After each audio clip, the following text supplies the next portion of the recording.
a palavra gloriosa, a qual o Senhor vai falar conosco nesta noite tão preciosa. É 17 de Lucas, e versículo 20, onde fala a vinda súbita do reino de Deus. Essa é uma palavra digna que todos devem meditar, refletir sobre ela, porque é palavra de Deus. É o que o Senhor deixou escrito para todos nós, que nós seja vigilante e que nós tenha cada vez mais o grande desejo da salvação. O versículo 20 diz assim: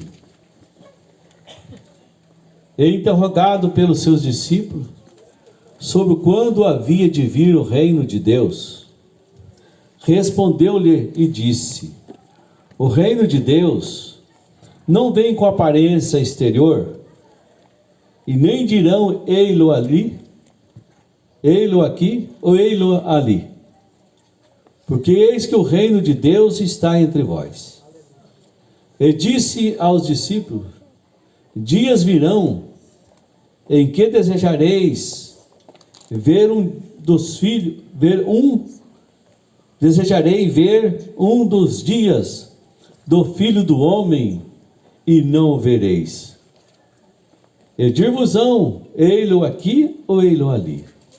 Não vades, e nem o sigais, porque como relâmpago ilumina desde a extremidade inferior do céu até a outra extremidade, assim será também o Filho do Homem no seu dia. Louvado seja Deus. Ainda seguindo a leitura, diz assim: mas primeiro convém que ele padeça muito e seja reprovado por essa geração. E como aconteceu nos dias de Noé, assim será também nos dias do Filho do Homem. Comiam, bebiam, casavam-se e davam em casamento, e até o dia que Noé entrou na arca, e veio o dilúvio e consumiu a todos. Como também, da mesma maneira, aconteceu nos dias de Ló. Comiam, bebia, comprava e vendia, plantava e edificava. Mas no dia em que Ló saiu de Sodoma, choveu do céu fogo e enxofre, e consumiu a todos. Assim será no dia em que o Filho do Homem se há de manifestar. E naquele dia, quem estiver no telhado, tendo seus utensílios em casa, não desça a tomá-la. E da mesma sorte, o que estiver no campo, não volte para trás. Lembrai-vos da mulher de Ló. Qualquer que procurar salvar a sua vida, perdê-la-á. E qualquer que perder a sua vida, salvá-la-á. E digo-vos que, aquela noite, estarão dois numa cama, um será tomado e o outro será deixado. E duas estarão juntas moendo, e uma será tomada e a outra será deixada. Dois estarão no campo, um será tomado e o outro será deixado. Respondendo, disse-lhes: onde, Senhor? E ele disse: onde estiver o corpo, ali se ajuntarão as águias. Amém. Amém. Senhor Jesus, nós acabamos de ler a Tua Palavra, Senhor.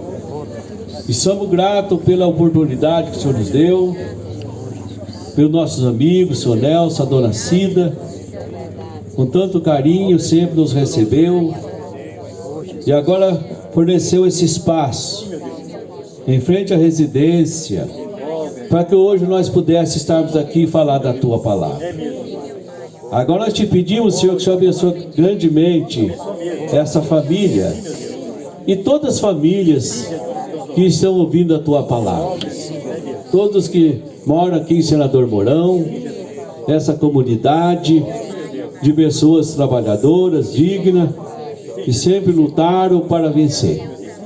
Senhor, que a Tua Palavra o teu amor, a vontade do Senhor seja e abençoar todo este povo, todos os moradores, todos aqueles, ó meu Senhor, que reconhece que Tu é um Deus verdadeiro e que fez todas as coisas, pois o Senhor tem dado graça a este povo, o Senhor tem dado pão, a fartura do alimento, tem dado saúde apesar da pandemia, os dias difíceis, mas estão atravessando e com certeza vão vencer todas as coisas. Abençoa cada um, Senhor, pois nós te pedimos essas bênçãos em nome do Senhor Jesus Cristo. Amém. Podeis assentar.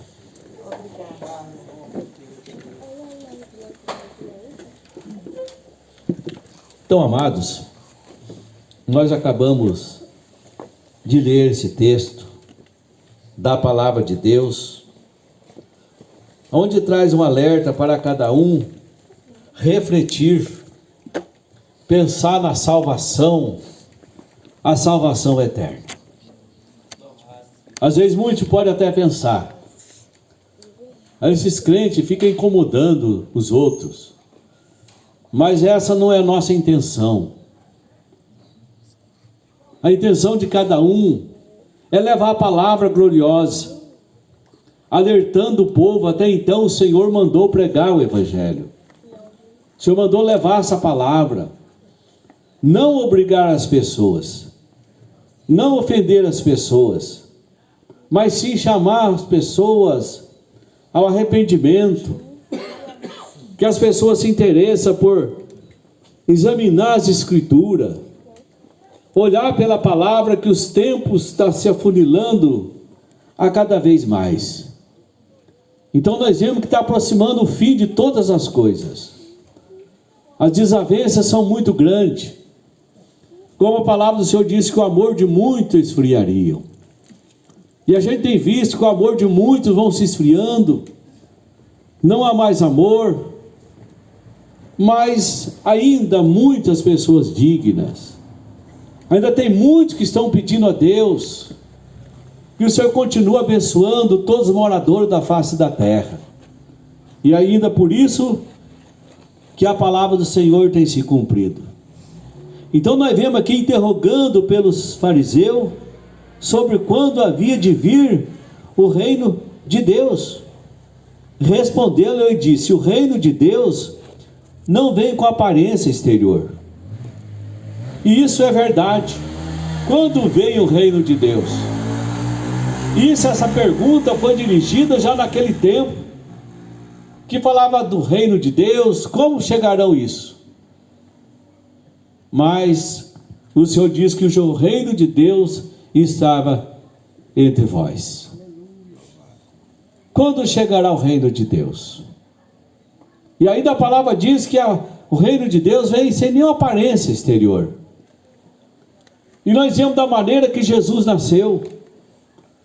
Então a maneira que o Senhor veio confundiu a muita gente. Quando esperava que Jesus ia nascer no berço de ouro, de uma família ilustre, rica, não como se deu ali no dia da festa. Maria ainda não tinha nenhum lugar, nenhum hotel, não achou nenhuma estalagem, foi ali na manjedoura. Ali estava nascendo o Salvador do mundo. Aleluia. E é isso que muitos às vezes não creram, não quiseram dar crédito. Aquele menino nascendo de Maria, família humilde, mas temente a Deus, uma mulher que foi agraciada diante do Senhor, dando à luz ali o Salvador do mundo. Então, para quem olhava pela aparência, como hoje, às vezes muito olha pela aparência, mas o reino de Deus não vem assim. Deus sempre operou de uma maneira muito simples, a simplicidade na vida das pessoas, porque a simplicidade, isso faz parte, pessoas humildes, né? Então pessoas humildes não significa pessoa ser pobre, não é? A pessoa pode possuir muitos bens materiais, e se é uma maneira humilde de viver. uma pessoa que todo olha, uma pessoa amiga e de bom coração. Mas surpreendeu a muitos naquela época. Então aquele menino crescendo ali, chamado filho do carpinteiro, conhecido José, apesar que Jesus não era filho de José, era filho segundo a carne, porque ele foi gerado por obra e graça do Espírito Santo, né? E Maria até então estava desposada ainda com José. Então a palavra desposada significa, ela estava comprometida, né? Na nossa linguagem aqui, noiva, né? Tinha um compromisso, mas até então era virgem. E a graça de Deus veio sobre ela, para que todo mundo pudesse receber essas bênçãos gloriosas. Então por isso que a palavra disse assim: e disse os discípulos, dias virão em que desejareis a ver um dos dias do Filho do Homem, e não vereis. Ele disse que muitos ainda iam desejar ver um dia dos Filhos do Homem, e não podia ver mais. Então os dias do Filho do Homem, como fala, é Jesus. Filho do Homem significa Jesus. Os dias que Jesus passou na face da terra, pregando e anunciando o reino do céu, chamando o povo ao arrependimento, chamando o povo para mudar de caminho. E ainda certa feita, no lugar onde haveria muita interrogação, o Senhor sempre respondia quando alguém interrogava, ainda que fosse em pensamento. Como Ele conhece os pensamentos de todos, né? Então o povo dizia: mas qual o caminho verdadeiro? Porque já naquela época já havia algumas religiões, não como hoje, né, que são muitas, mas já havia. E o povo ficava sem entender, né, que qual o caminho verdadeiro? E o Senhor disse com palavra bem simples e clara: eu sou o caminho, a verdade e a vida, e ninguém vem ao Pai a não ser por mim. Aleluia. Então Jesus disse de uma maneira clara: eu sou o caminho. Aleluia. E hoje às vezes o povo se confunde muito, né? Muitas religiões, e cada dia muito mais aumentando. E se nós olharmos pela palavra, a palavra de Deus alerta a respeito disso, dos fins dos tempos, né?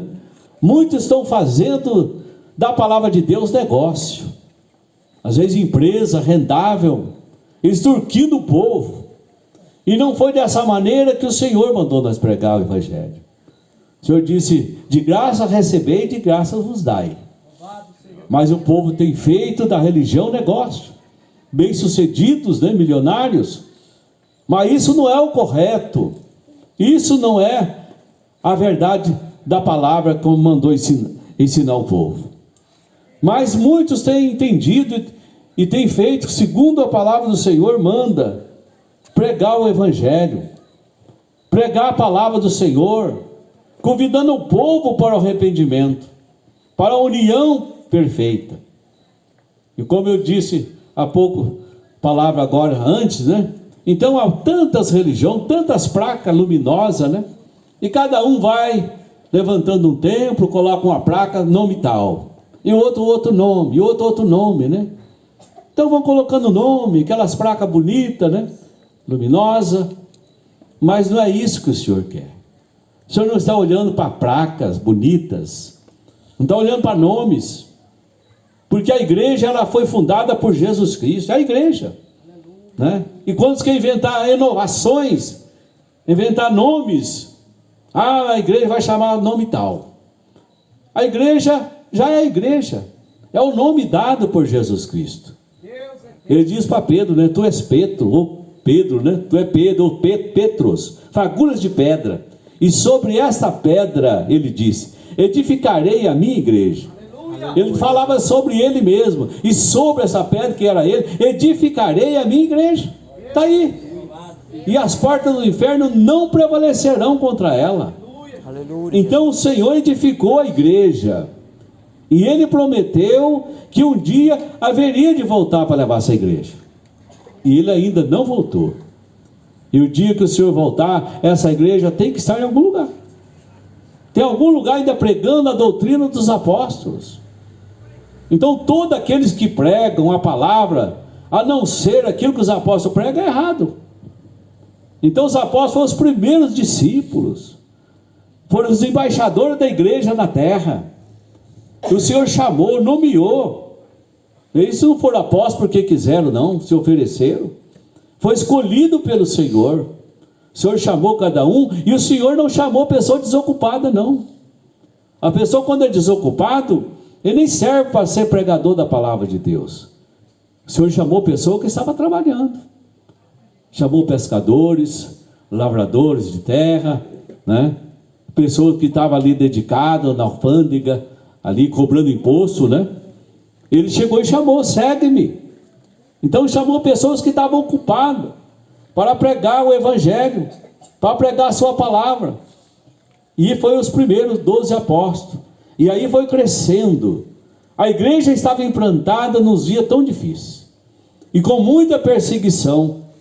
O povo perseguia Jesus, o povo perseguia os apóstolos, até a ponto de matar o Senhor da glória. Crucificaram numa cruz, pregaram, derramou seu sangue, mas ao terceiro dia, segundo a sua palavra, ele ressurgiu ou ressuscitou entre os mortos. Então significa que ali estava o dono da vida. Aleluia, Jesus. Ah, mas se todo entendesse qual gloriosa é essa palavra, o que o Senhor veio fazer? O Senhor veio para salvar a humanidade, porque o povo estava destituído da glória de Deus, sem salvação e sem saber o que fazer. Então se deu tempo da nova aliança, do Novo Testamento, o nascimento do Senhor Jesus Cristo, para trazer a esperança ao mundo. E às vezes até hoje muitos ainda não têm entendido, né? Não querem entender o qual grande é o plano de salvação. Ah, mas é muito fácil. Então hoje quase todo mundo tem uma Bíblia em casa. É somente buscar, é somente ler. Então diz aqui: porque como relâmpago ilumina da extremidade, de uma extremidade inferior do céu até a outra extremidade, assim será também o Filho do Homem no seu dia. Então a vinda do Senhor será muito rápida, será como um relâmpago. E o relâmpago, vê que é tão rápido, né? Ele atravessa e... não é? E a vinda do Senhor Jesus vai ser dessa maneira. Então ninguém pode falar que vai ser surpreendido. Olha, eu não sabia que o Senhor ia buscar. Como eu falava, se o Senhor veio e fundou a igreja, Ele vai buscar essa igreja é para Ele. E essa igreja não é só para ficar aqui na face da terra, porque um dia tudo terá um fim. Então um dia esse mundo aqui vai se acabar, ainda a pessoa crendo ou não vai, e a igreja estará reservada na glória de nosso Senhor Jesus Cristo. Então o Senhor veio salvar um povo, porque que sentido tinha de Jesus morrer sem pecado? Jesus nunca pecou. Qual o sentido que ele vinha e morria? Por quê? Morrer à toa? Ele morreu para salvar aqueles que crêem no seu nome. Então se nós for olhar pela palavra, então quando Adão e Eva pecou, vendeu toda a raça humana. Então veio a perdição no mundo. Veio a perdição no mundo. E isso perdurou até o Novo Testamento, a nova aliança de Deus com o povo. Mas será que o Senhor veio e resolveu o problema de todo de uma vez por toda? Veio e salvou toda? Não. Somente é salvo aquele que crê nele, diz a palavra. Quem crer e for batizado será salvo, e aquele que não crer será condenado. É a palavra de Deus que diz, não é? Então aqueles que creem estão livres da maldição do pecado. E aqueles que não creem em Jesus Cristo para a remissão dos pecados, continuam no pecado de Adão e Eva. Continua. Então a pessoa é só livre deste pecado quando crê em Jesus Cristo, Salvador do mundo. Porque Ele é o perdão. Ele veio para trazer a paz à humanidade. Mas primeiro convém que Ele padeça muito e seja reprovado por essa geração. Mas para acontecer isso, a palavra diz que isso convém que Ele padecesse muito e fosse reprovado por essa geração.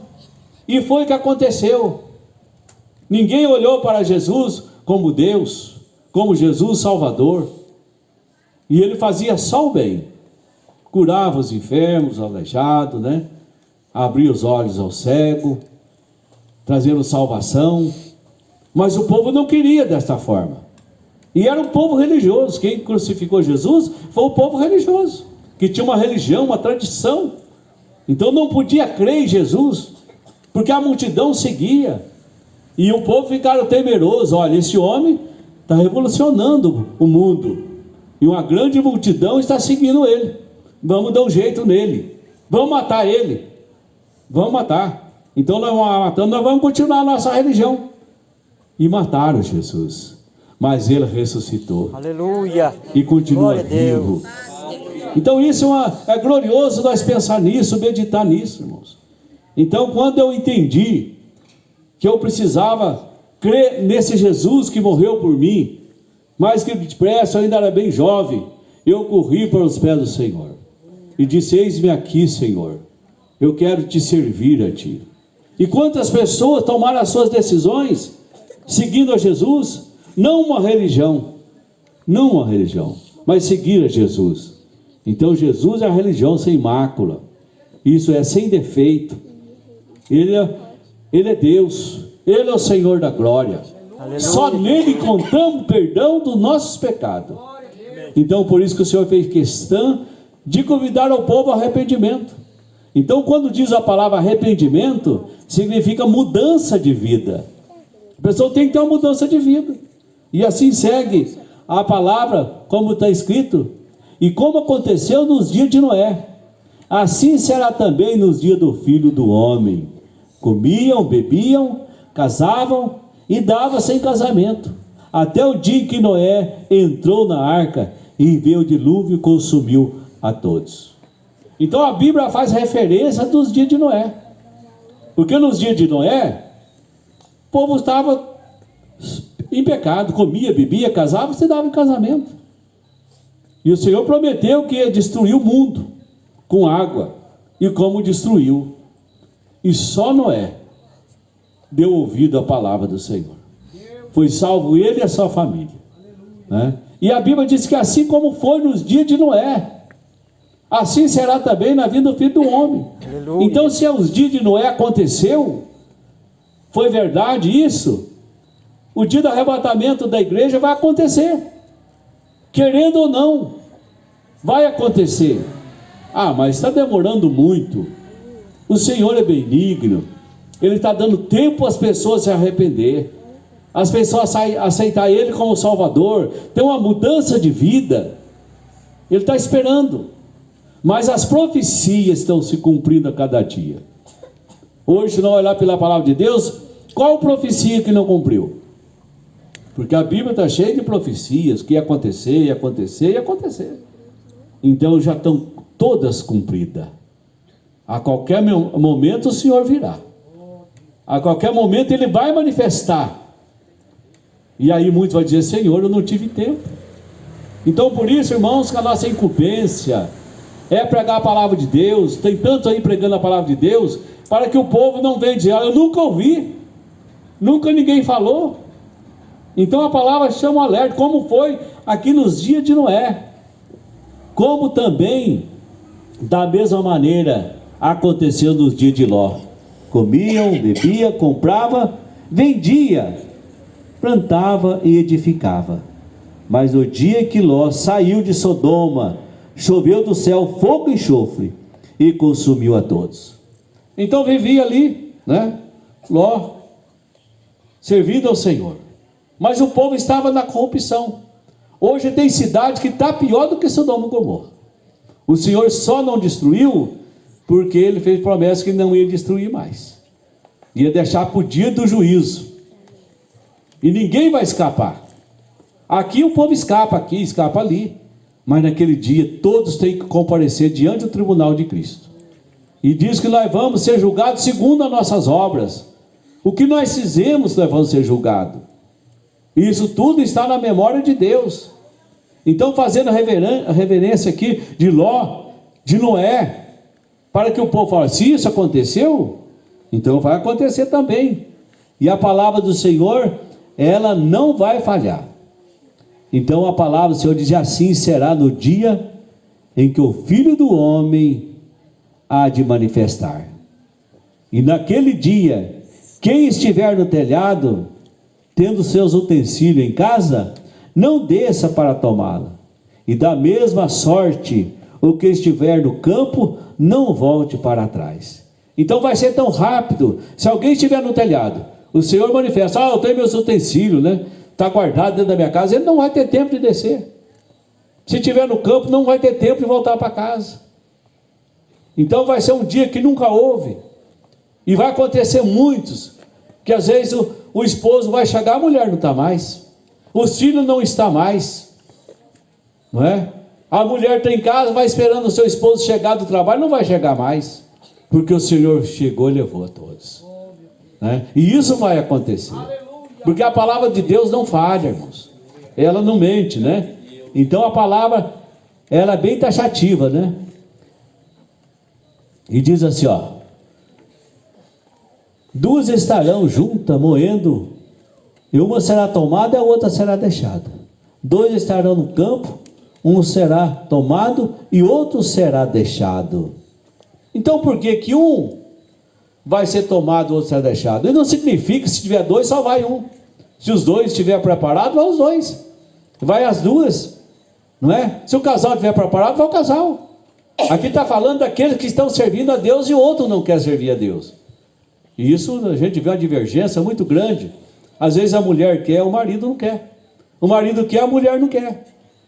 E cada um tem que lutar por sua salvação. A salvação individual. A mulher não salva o marido, e nem o marido salva a mulher. Então se o marido não quer, a mulher vai. Se a mulher não quer, o marido vai servir a Deus, vai orar em favor dela. Quem sabe amanhã ela é tocada, né, quebrantada, como diz a palavra, e venha servir ao Senhor. Então aqui o versículo 33 diz assim: qualquer que procurar salvar a sua vida, perdê-la-á, e qualquer que perder a sua vida, salvá-la-á. Às vezes a pessoa assim: eu não quero perder a vida. Que vida é essa que está falando? A vida deste mundo. A vida aqui é muito boa, né? Eu ainda gosto muito de festa, né? Gosto da bebedeira, gosto disso, gosto daquilo. Eu não vou perder essa vida. Ele vai perder a vida eterna. E a Bíblia está dizendo aqui: aquele que perder essa vida, achá-la-á. Aleluia. Porque essa vida é passageira. Essa vida aqui é muito curta. A pessoa nasce, cresce e de repente já vem, né, os dias dos cabelos brancos, né? Então é muito rápido, passa. Uma criança nasce, logo já é moço. E os dias estão voando, estão passando muito rápido. Então não compensa nós querer ganhar essa vida aqui. Essa vida aqui, se for uma vida boa, melhor. Mas muitos não conseguem ter uma vida boa, passam uma vida ruim. Mas passa também. Mas essa vida, ela acaba. Todo homem, toda mulher tem que morrer. Vai passar por esse procedimento. Mas a vida eterna é para sempre. A vida eterna não tem morte. Aleluia. A vida eterna lá não tem dor, não tem mais separação. Então cada um deve pensar. Às vezes a pessoa leva a vida assim, e não pensa no dia de amanhã. Faz os seus projetos, faz seus planos. Amanhã e amanhã. E amanhã a pessoa está dentro do caixão. E até o cemitério os amigos levam. E de lá para frente. Então cada um tem que dar conta de si próprio diante de Deus. Então os amigos levam o corpo, mas o espírito os amigos não levam.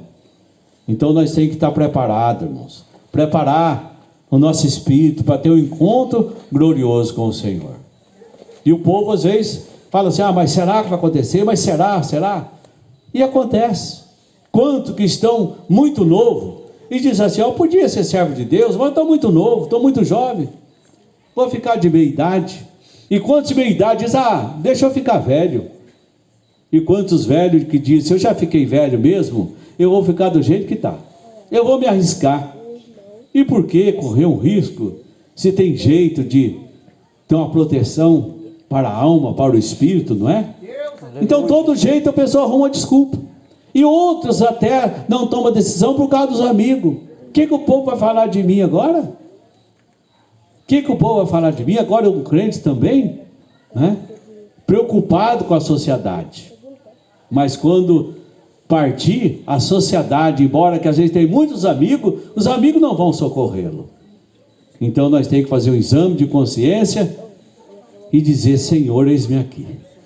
Porque o Senhor diz para nós, qualquer momento que nós quiser servir a Ele, Ele sempre está dizendo todos os dias: eis-me aqui, não é? Então o Senhor não nega o seu perdão a ninguém, porque o nosso Deus, Ele é bondoso, é um Deus amoroso. Pudera que todo o povo da face da terra servisse a Deus, nós não tinha tanta delinquência como tem hoje, tanta roubalheira, né? Tantas coisas acontecendo errado. Quer ver coisa errada? Vai nessa cidade grande. Viver em cidade grande hoje é difícil, né? É um perigo terrível, né? Falta de temor de Deus. A pessoa se mata alguém pelo um tênis, pelo um boné. Então não tem amor mais, não é? Ah, se todo servisse a Deus, não ia pensar dessa maneira. Não era dessa forma. Mas infelizmente não é assim. Mas a palavra de Deus, porque conforme ela fala, e são poucos que servem a Deus. A maioria não. Nos dias do dilúvio, quantos foram salvos? 8 pessoas, não é? 8. Nos dias de Jesus, que chamou o povo, foi pouca gente, seguiu. A maioria da multidão estava envolvida nas coisas dessa vida, não é? Então é só nós pensar isso, né? Que nós vamos entender que é dessa maneira. Então a multidão, não é a multidão, a maioria que vai ser salva. Vai ser uma multidão, porque ainda que seja poucos escolhidos, mas vai tornar uma grande multidão. Mas são poucos escolhidos. São poucos que se salvam. Então alguém perguntou para Jesus: Senhor, são poucos que se salvam? Ele diz: porfiar por entrar pela porta estreita. Ser teimoso, nem esforçar. Então ele disse, né? São poucos que se salvam? E quantas vezes pergunta ao Senhor: são tão poucas pessoas que se salvam? Ele diz: porfiar por entrar pela porta estreita. Porque o caminho estreito e apertado é a porta. Ser servo de Deus não é um caminho largo que a pessoa tem liberdade de fazer de tudo, não é? Então este mundo aí, a doutrina que o povo ensina por aí, pode fazer tudo, tem liberdade, faz o que quer, não é? Mas para ser servo de Deus não é assim. Nós não fazemos o que queremos. O caminho é estreito, apertado é a porta, e com bagagem não entra. Alguém entra numa porta estreita com um monte de bagagem? Mas a pessoa quer levar as bagagens todas, não é? Então ele não consegue passar. Deixa tudo desse mundo, deixa tudo. Aí você vai conseguir passar por essa porta tão maravilhosa. E essa porta é Jesus. Então eu quero agradecer, Sr. Nelson, Dona Cida, agradecer a todos os amigos que estão aqui, né, pela atenção, e que continua lendo a palavra de Deus. Esse é o meu conselho, né? Nós não estamos aqui obrigando a ninguém, né, caminhar conosco, não. Não, eu nunca obriguei ninguém, né? Nunca obriguei ninguém assim, falando, né, que muda a sua religião. Não, segue Jesus. Isso eu sempre falo e vou falar.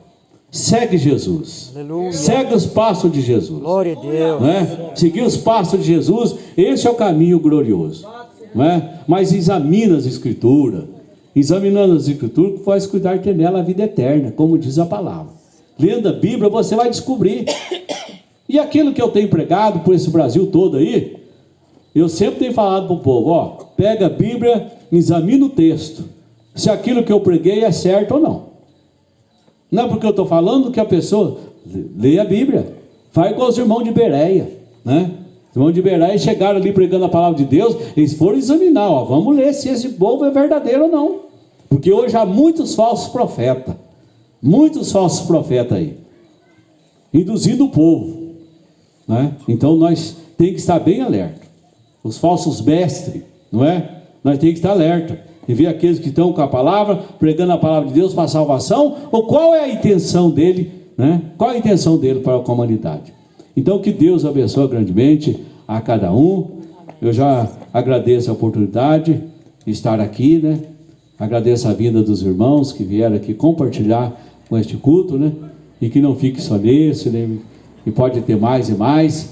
E assim, quando der, viu, seu Nelson, dona Cida, né? Eu farei uma visitinha aí para você. Eu já tenho vindo, né? Tomar aquele cafezinho gostoso, né? E essas palavras tão boas que a gente ouve dessas pessoas aí tão amáveis. Que Deus abençoe grandemente cada um. Amém. A palavra, irmão Guilherme. Aleluia, Jesus. Glória a Deus. Que palavras maravilhosas, né, irmão? Pode salvar a nação inteira. Bem-aventurado aquele que ouve e guarda a palavra do nosso Deus. Louvado seja o nome de Jesus. Então, mais uma vez, eu quero agradecer a todos os visitantes que vieram, os irmãos e amigos que vieram aqui compartilhar conosco, como já diz o pastor João. Também, no nome do pastor Zé Leão, quero agradecer Nelson, dona Cida. Ele queria muito estar aqui, está lá. Ele falou: tira foto, faz vídeo, manda para me ver. Queria muito estar aqui, tadinho. Mas vai ter próximas oportunidades para que nós possamos estar junto aqui com ele, né? Louvado seja o nome de Jesus. Mas foi muito bom a visita de vocês, e que assim que vocês quiserem, né, esteja em liberdade para estar conosco ali também no templo, né? As portas vão estar sempre abertas para receber todos vocês. Louvado seja o nome de Jesus. Grande Deus de Israel. Vamos falar com Deus mais uma vez para agradecer nessa oração, irmãos. Vamos orar também em favor do pastor João. Amanhã, né, infelizmente já vai estar de viagem, voltando ali, né, seguindo viagem, anunciando a palavra